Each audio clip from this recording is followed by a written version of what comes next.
എവിടുന്നാ ഞെക്ക് കിട്ടുന്നത്?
Assalamu alaikum wa rahmatullahi wa barakatuhu.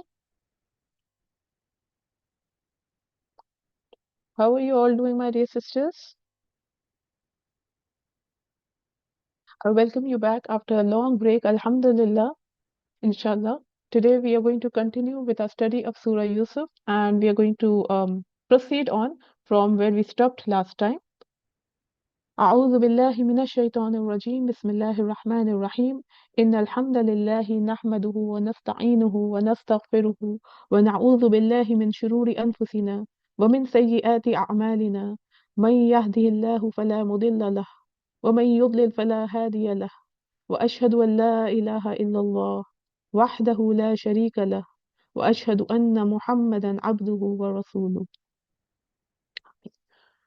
رب اشرح لي صدري ويسر لي أمري واحلل عقدة من لساني يفقه قولي Alhamdulillah. Alhamdulillah, I'm fine as well. MashaAllah. I was so waiting for this class. Subhanallah. It's like stories, right? You don't want to leave them in the middle and learn innumerable insights from them, MashaAllah. Okay. So, any reflection or where did we stop last time? Any giveaway from the previous lecture? Anything that you held on to during the break? Hmm? Something that you like to share, Subhanallah? Hmm? What did we learn last time? Okay, apart from the story in itself, Subhanallah. The big Allah alone whose help can be sought, Barakallah. Because the thing is, even today, as the story proceeds, inshallah, that's going to be the crux. Allah's help alone. Sabrun Jameel, Subhanallah. Exactly. See, the thing is, how we started off the story was Yusuf alayhi salam. He shared more affection and love with his father. And how so? Through his mannerism. And what we learned was that if you want to win people's heart, people's attention, you can only gain it through your akhlaq. Okay? Just like the Prophet sallallahu alaihi wasallam, he actually got and won the hearts of people through his akhlaq. Subhanallah. A lot of tips for parenting. Okay, thinking about Yaqub alayhi salam. Okay, then where is my child? See, despite being a prophet as well, he didn't have complete knowledge. So now his brothers are saying the brother has been eaten up by the wolf, murdered, but back in his mind he knows that he's still alive. But where is he? Has he been kidnapped? What is going, what is going on in his mind? Okay, is he actually eaten? Where is he taken away? Subhanallah. Okay. And Egypt being, transported to Egypt, way out of his imagination. So for some people who lose their children, at least they know that, they have passed away, they have a proper janaza and a funeral and everything. But here we see Yaqub alayhi salam, Subhanallah. His child is missing, Subhanallah. But in that as well, Subhanallah, what was the best response? Sabrun Jameel, I'm going to do this. Because there's no other option other than sabr. But in that as well, choosing the best form of sabr and to accept that Allah's plan is divine. And I completely trust Allah subhanahu wa ta'ala. Yes, sadness, it's a complete human emotion. You are struck by grief as well. But in that as well, how my response is, I'll be graded over that.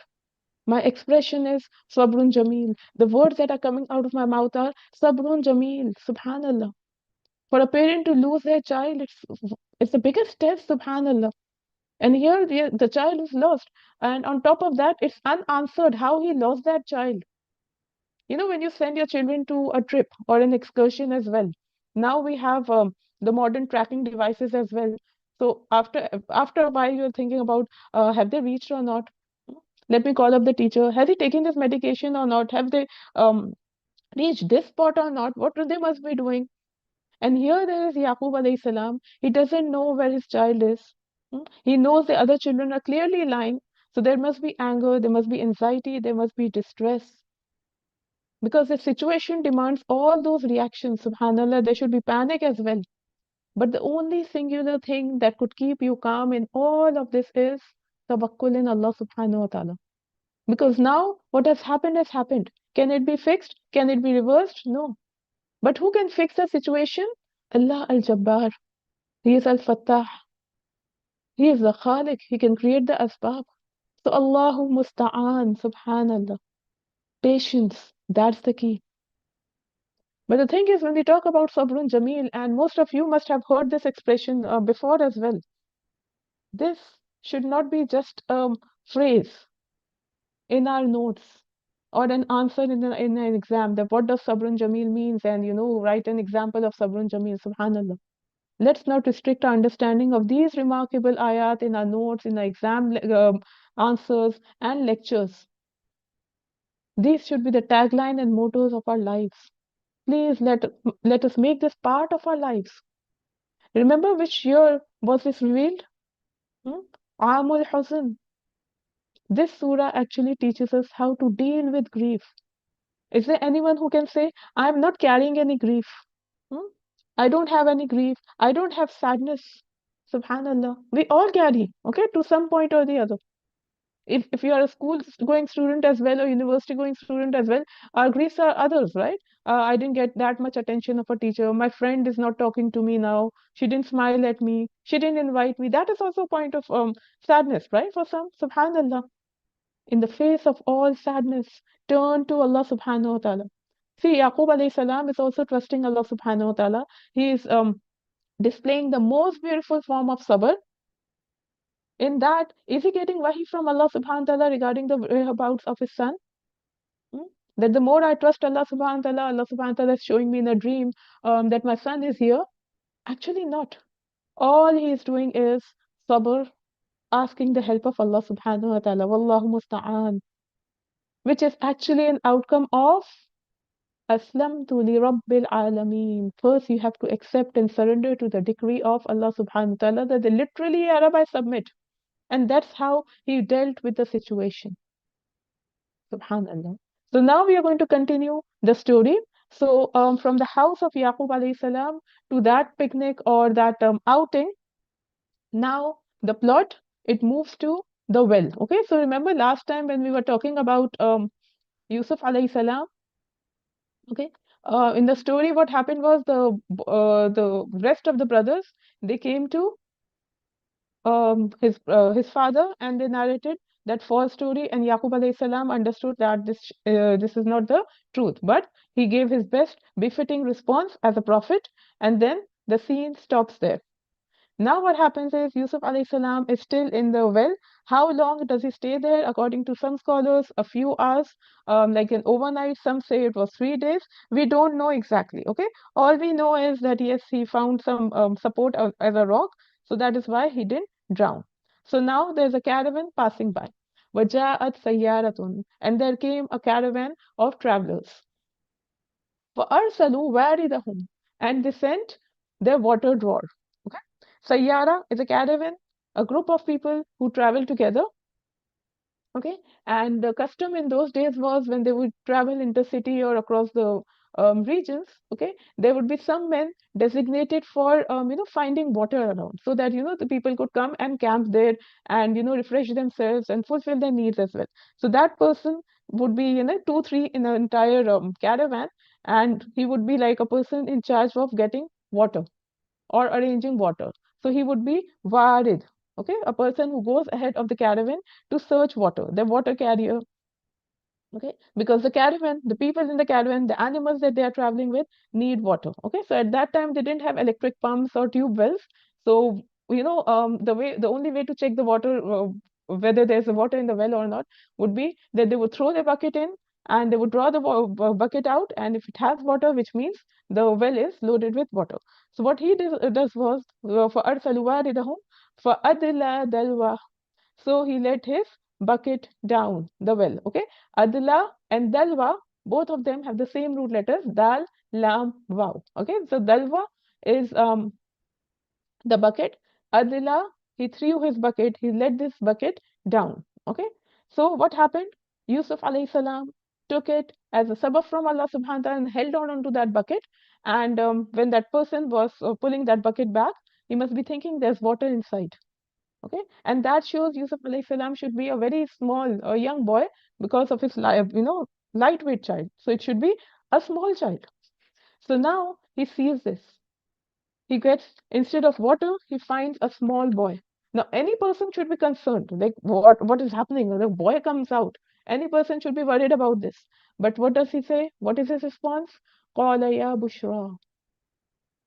Oh, Bushra. Now, Bushra, as we know, is the name of a woman. Okay, but here it's referring to something great, some glad tidings. Okay, yeah, Bushra, like in our language when we say, oh wow, oh wonderful, so glad tidings for me. Haza ghulam, this is a young boy. So immediately he thought, prophet. He realized that this boy can be sold as a slave. I can make money out of it. وَأَسَرُّوهُ بِضَاعَةٍ, and they hid him as a bida'a. Bida'a, ba'a, dod, ayn. Okay, goods that can be sold as merchandise. Okay, a tradable good. See, there was a caravan, what was traveling. So they must be having their own supplies as well, the things that they need for traveling. But then, apart from that, they have other stuff as well, that is goods to be sold as merchandise. That was the first, that was the reason that they went in that caravan. Okay, so they tried to conceal him in the merchandise because they were thinking, yeah, this boy also, we can trade this boy for a profit. Okay, now why did they hide him? Why didn't they go around searching that, let's look for the parents of this boy?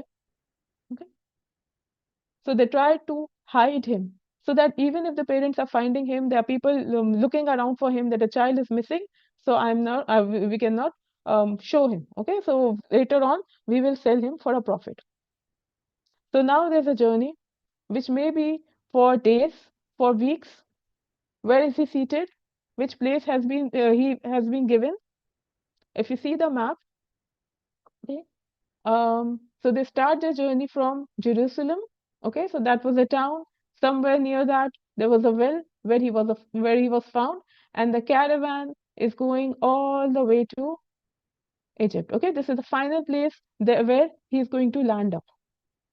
Now, in all of this, where this is the distance, and at that time they took a direct route. Subhanallah. Now the direct route is not possible, but anyways, even the direct route must have taken at least a couple of days. What seat was he given in that caravan? Hmm? A comfortable place? Hmm? Next to the window? The aisle seat? He was cramped in one corner with the what you call the articles of trade. So it could be dark inside, stuffy inside. Hmm? Have you ever been a long road trip and that too in a car packed with people? Hmm? Some people are sitting on your lap, or probably you are sitting on somebody's lap and you have your bag as well. Sometimes, some people have to go to a washroom inside as well. Sometimes the AC is not working, and all we are doing is talking, complaining. Where will we stop? Where will we eat? Is there any washroom on the way? On top of that, think about Yusuf alayhi salam. Hmm? First, away from his parents, a lot of anxiety. Where am I taken to? Who are these people? They must be speaking some foreign language as well. He must not have eaten for days. On top of that, it's dark, it's stuffy inside, it's humid inside, and no one to talk to. Subhanallah. And it's a young boy, he could just shout, cry for attention. But he was there. Now, this expression, rather, it's a sentence, وَأَسَرُّوهُ بِضَاعَةٍ. They hid him as a merchandise. There are two opinions to that, okay? And later on in the next ayah, we're going to talk about that he was sold as well. Okay, and both of these come in plural. So there are two opinions of that. Okay, who sold? Some say that the brothers of Yusuf alayhi salam, they sold. Okay, to this caravan. It is said that the next morning they were just hovering around the well and trying to look for someone. Okay, so they hid Yusuf alayhi salam and then traded him with the caravan. And the correct opinion, as per many scholars, is the people of the caravan only. Like one of them found it, and there were others also partners in crime, and they hid him as a bid'ah. Okay, but who sold? What happened? Okay, who sold? At how much? None of our concern. The thing was that he is being traded. Subhanallah. Wallahu alimun bima yaf'alun, and Allah is all knower of what they did. Okay, so even though they hid it from mankind, Allah was all well aware because He allowed that to happen. This was part of his master plan that he had to be transported, he had to be separated from his family, taken away to a far land. Subhanallah.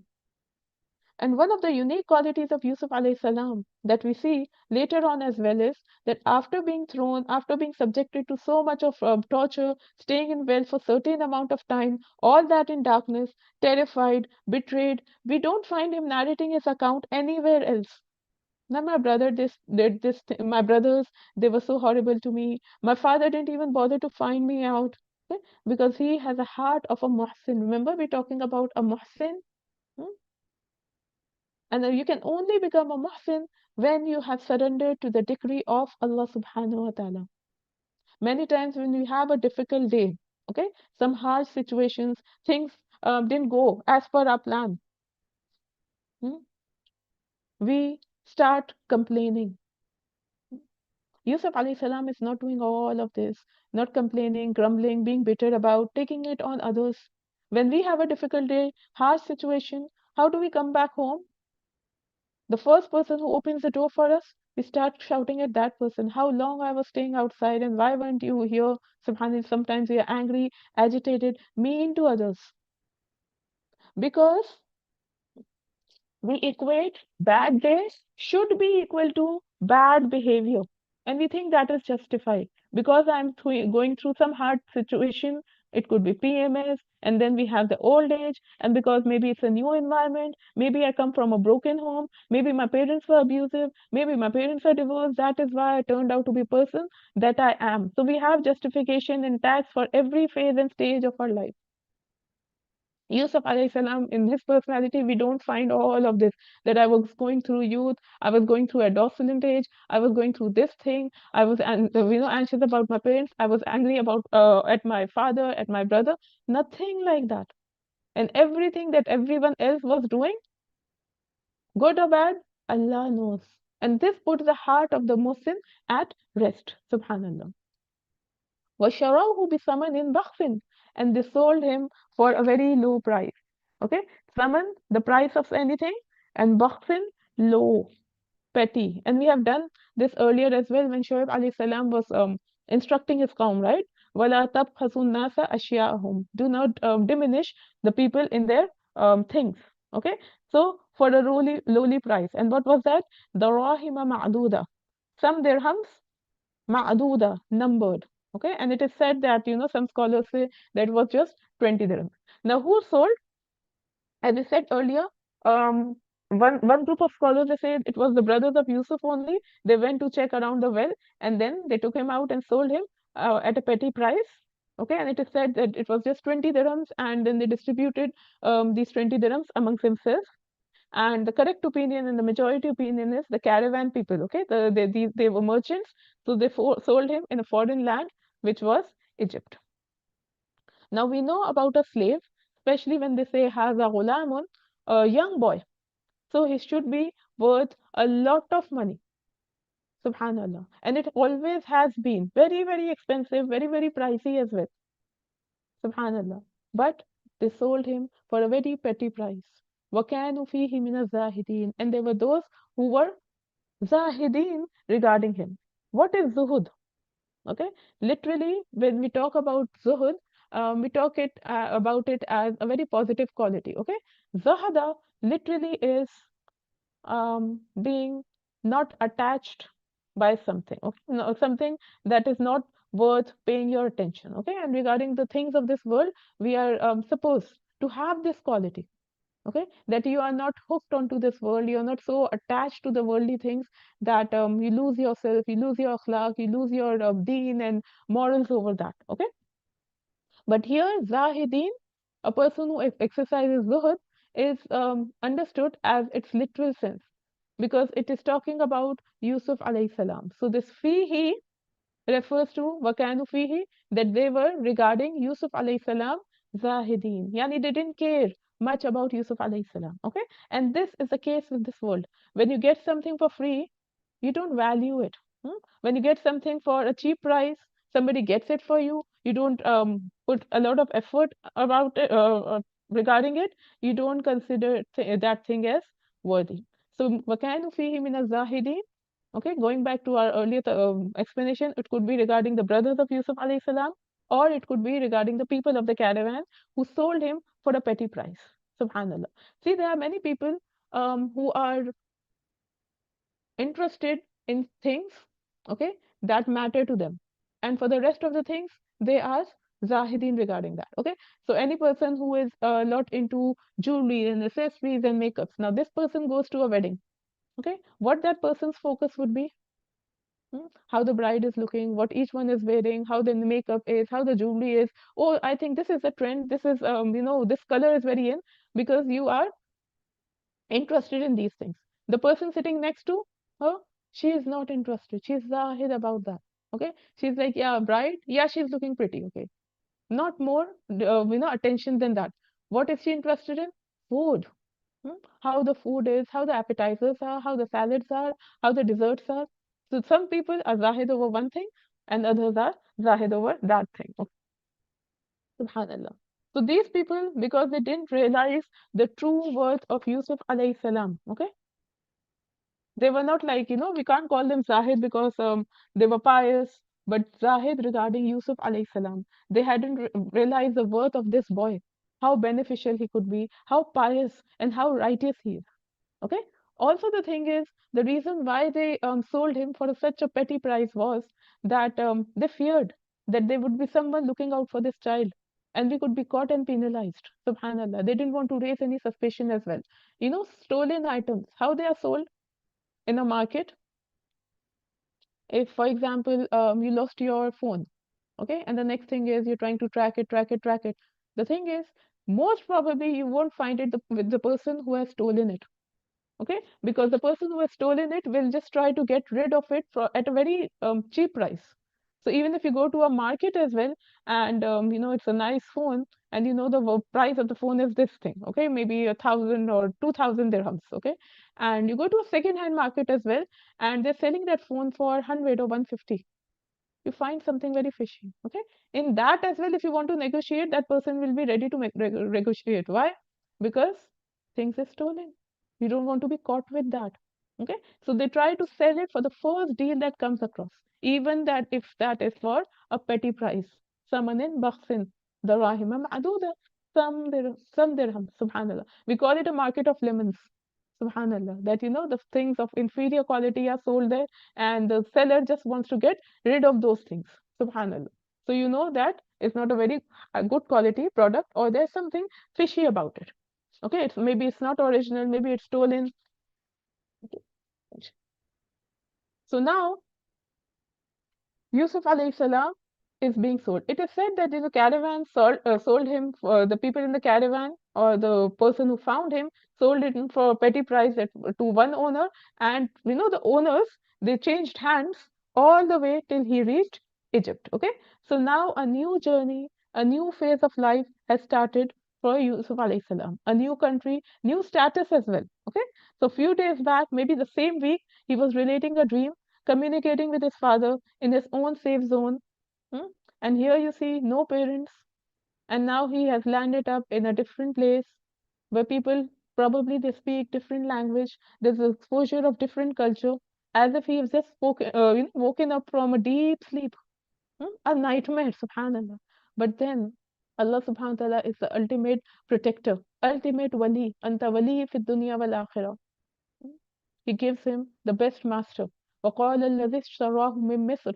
So now from here we get to know that he has ended up in Misr, hmm, the city in Egypt. Subhanallah. Okay, so he's somewhere here according to historians. Subhanallah. Okay, and he has landed up in a place in the house of the Aziz, or the minister of Egypt.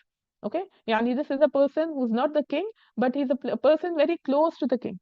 Okay, a senior person having a high status, a lot of wisdom, a person close to the king, and he was given the title of Aziz, like a minister. So look at Allah subhanahu wa ta'ala's plan. Okay, that day he had to be in that market wherever he was. He had to notice Yusuf alayhi salam, get him for a petty price. Okay, so he gets Yusuf alayhi salam as a slave.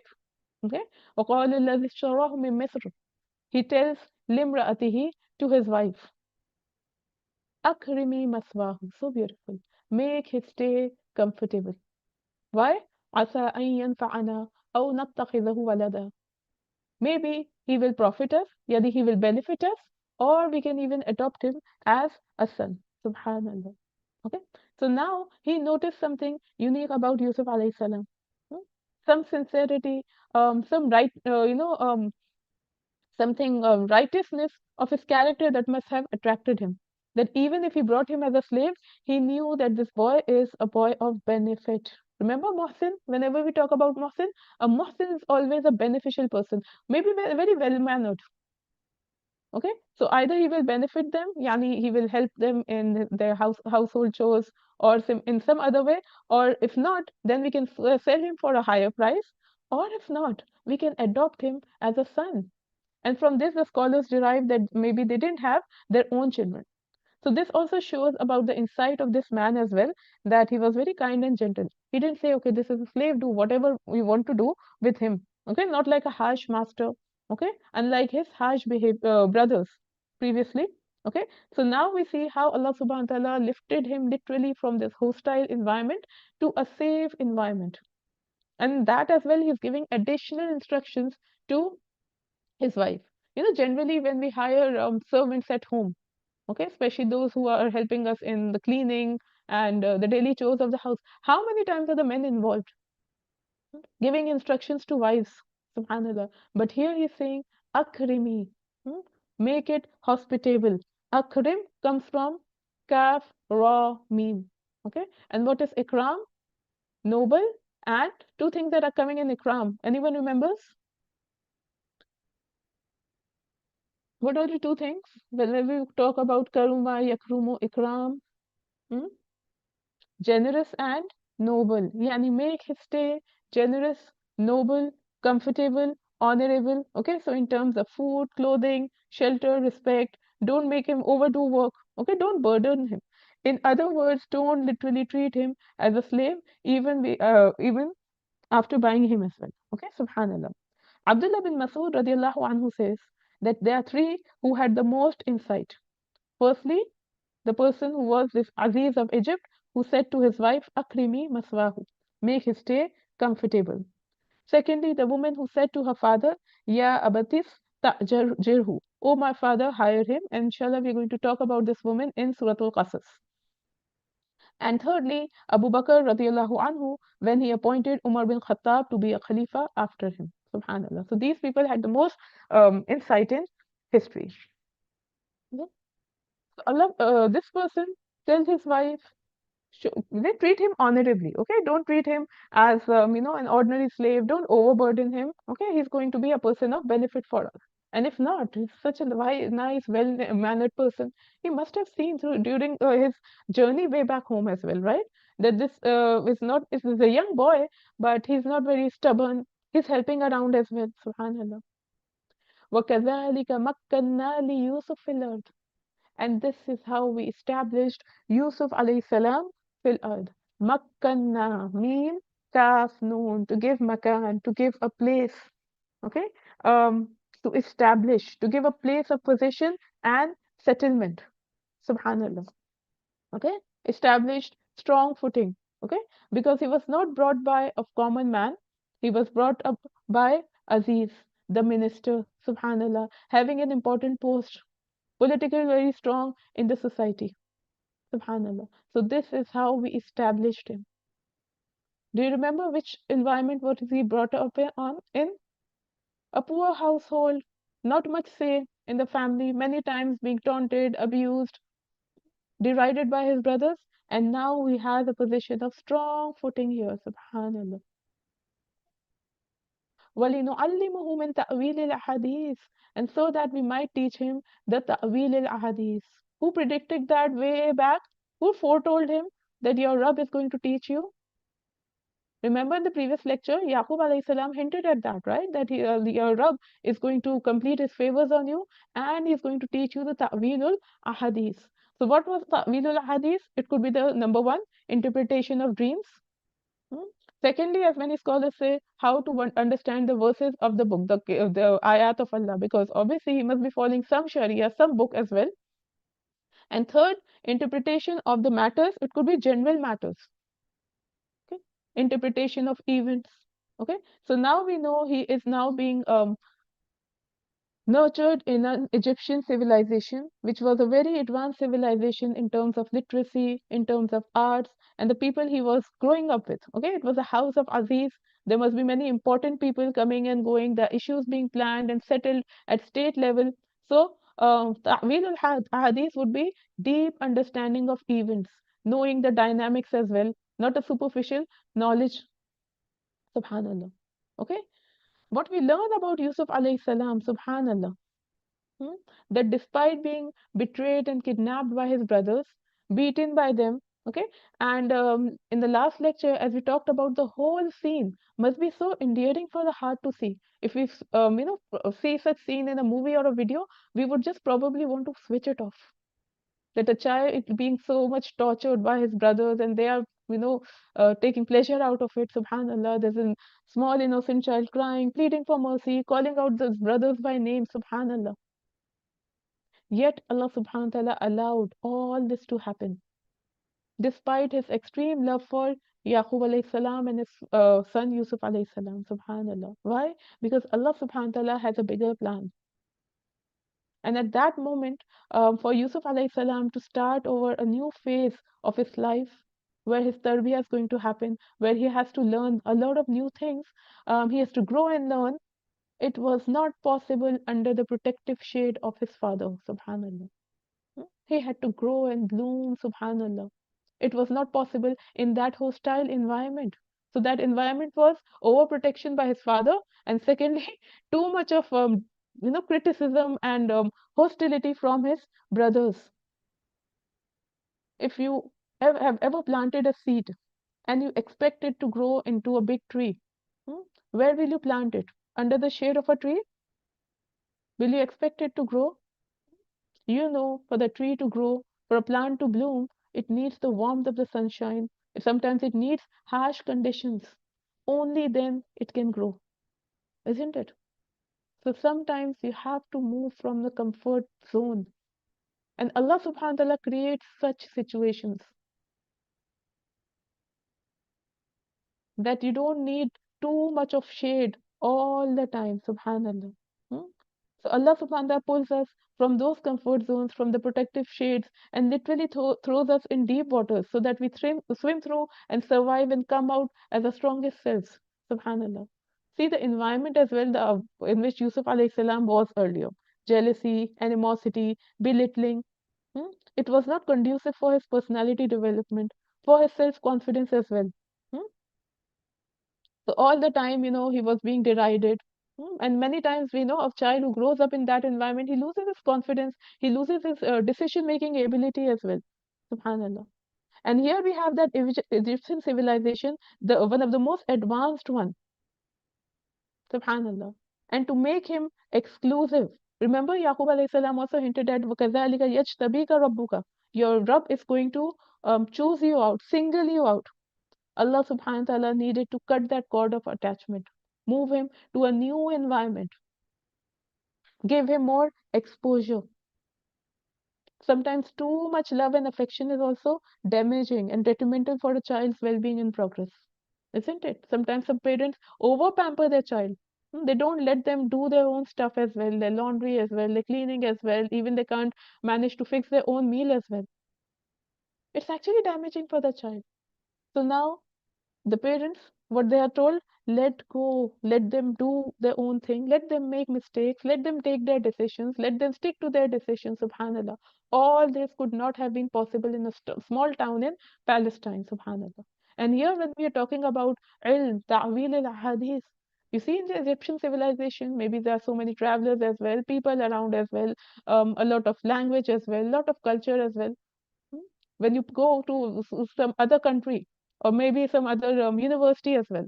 So earlier you were in your own small school, right? A small playground, maybe the only interaction that you had was probably a separate gym teacher or a PE teacher or a music teacher for in some schools for that matter. But now you step in a university. It's like a town there. Okay, you have a different departments for every subject. You have different in charges and supervisors as well, and so many professors for the same department, and the big library where you probably must not have seen as many books in the research departments as well. A lot of exposure. Allah wanted him to be exposed to such situations, subhanallah, where you are taught solving, subhanallah. In today's time as well, when you're looking for a job, what are the what are the qualifications that they are looking for? Just your CV? Just how many degrees and how many courses have you taken? What are the other things that they're looking for? Your exposure, how much of work experience, how much of practical experience you have. So for the doctor, it's not just MBBS degree. Okay, which hospital have you interned in? Which doctors have you, been under training?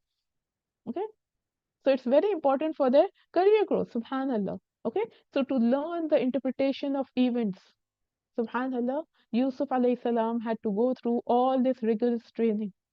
Okay, like Musa alayhi salam, inshallah, we're going to study in Surah Al-Qasas if Allah wills.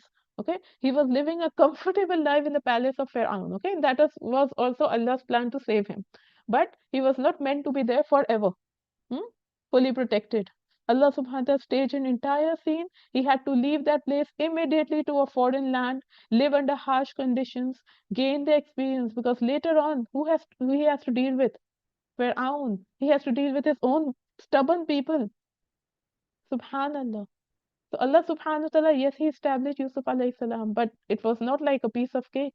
He had to go through difficulties.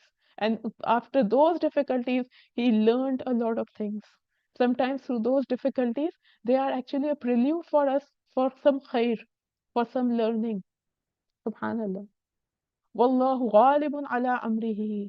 And Allah is ghalib over all his matters. Ala amrihi. He has full power, full control.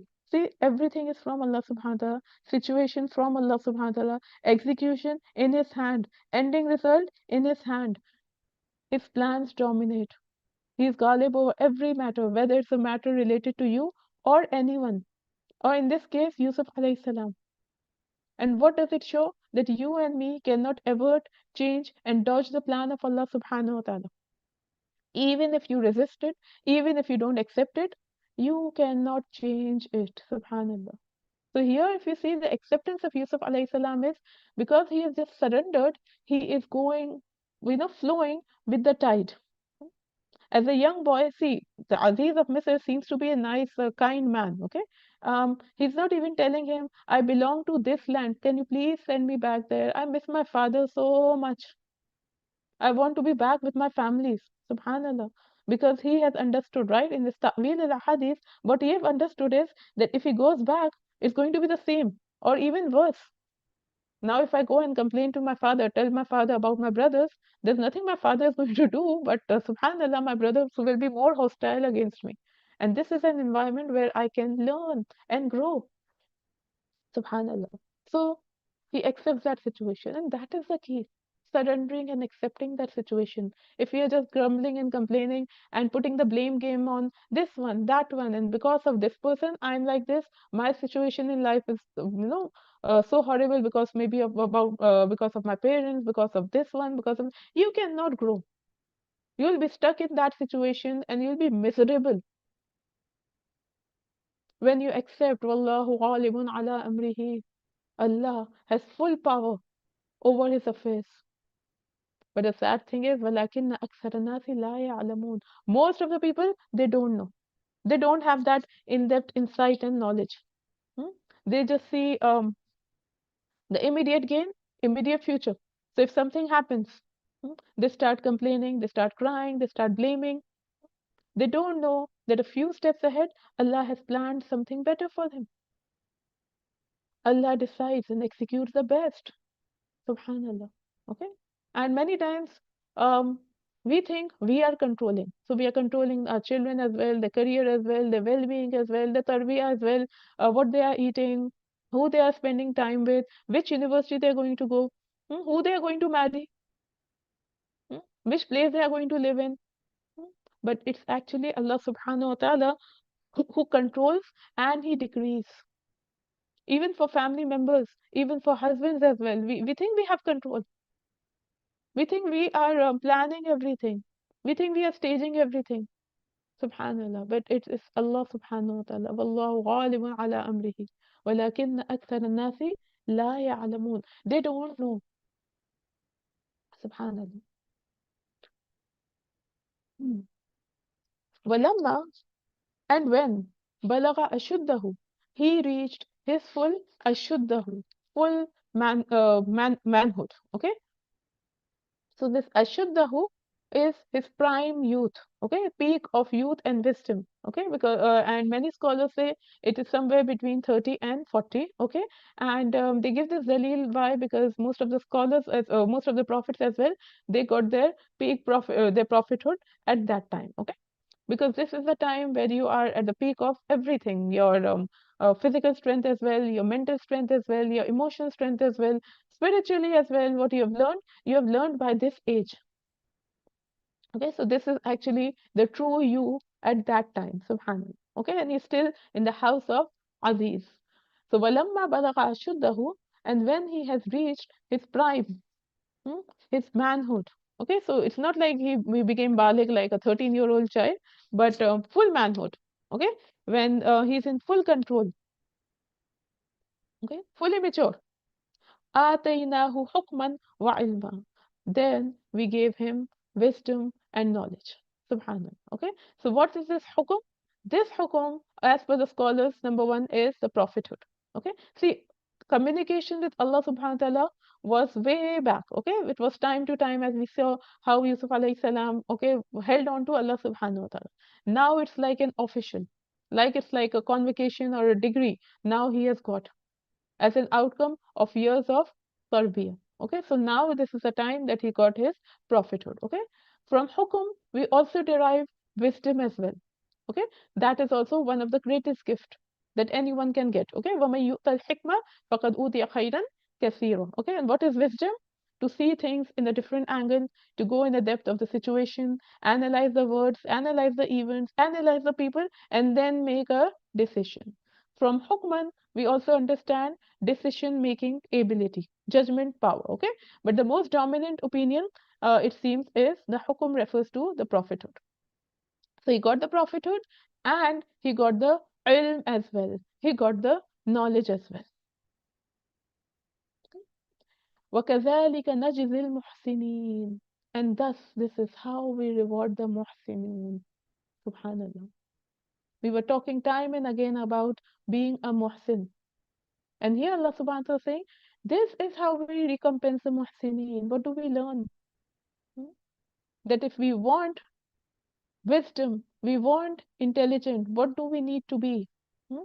Or the other way around, when you are a muhsin, Allah will definitely give you these things. And these are two things that we want, right? We want hikmah, we want ilm. And time and again, we are making so much of effort as well, and we are asking Allah subhanahu wa ta'ala for more ilm and more wisdom as well, the ability, the right rectitude to use their ilm. And what is the key here? What is Allah subhanahu wa ta'ala saying? You want all of this? What do you need to be? Because you'll get both of these things as a jaza. وَكَذَلِكَ نَجْزِي الْمُحْسِنِينَ. Muhsin, very important. Time and again in the Quran, we talk about doing ihsan, being a muhsin. And still now, if we are just confused or double-minded about, do I actually need to be a muhsin or not? Is it necessary to be a muhsin or not? Okay, see, number one, no compulsion. But the things that you are losing out in the process, Wallahu yuhibbul muhsinin, Wallahu ma'al muhsinin. Hal jazaa'ul ihsani illa al ihsan. You're just at the losing end if you're not a muhsin, subhanallah. And here, what do we learn? You want hukman wa ilman? Be a muhsin. When you're right and pious, you get these. The closer you come to Allah subhanahu wa ta'ala because of your ihsan, the closer Allah comes to you. When you are sincere to Allah subhanahu wa ta'ala, Allah guides you. How does Allah guide you? Through ilm, through hikmah. Subhanallah. Hmm? The thing is, about Yusuf alayhi